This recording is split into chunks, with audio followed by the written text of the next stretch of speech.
Good morning, and welcome back to Daily Dhamma, a letter to our children.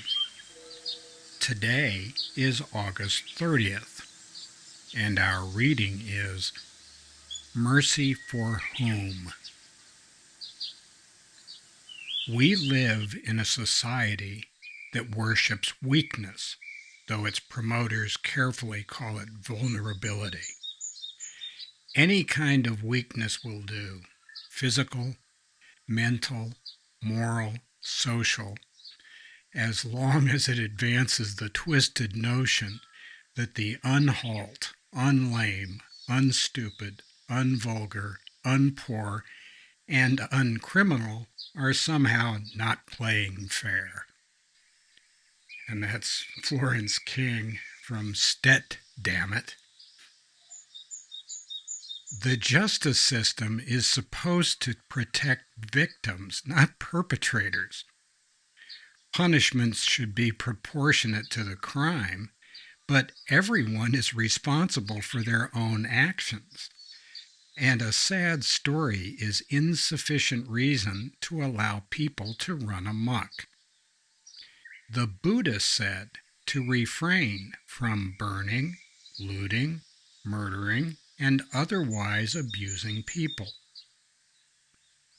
It's best to mind our own business, keep our hands to ourselves, and to not be jerks.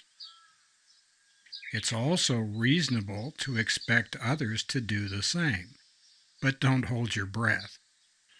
Expectations are resentments under construction.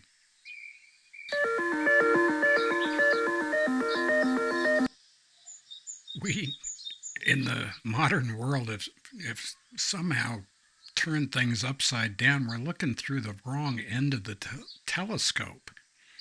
You know, a society has certain basic requirements. We need to have shelter and food and water and safety and like that.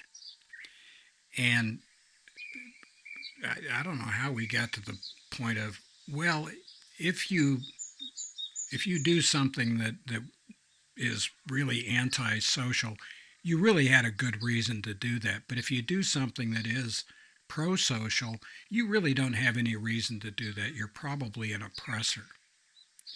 And maybe this is just a byproduct of the Marxist stuff, you know, the intersectionality and the all of the postmodern stuff that we get from Foucault, but glorifying the dysfunctional parts of our society and demonizing the parts that work does not sound like a very good idea.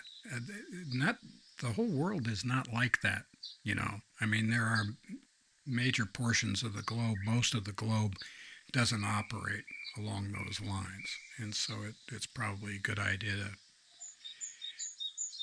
rethink that model. Teachers, you need to be in the business of passing on what's successful in society, not passing on what is unsuccessful.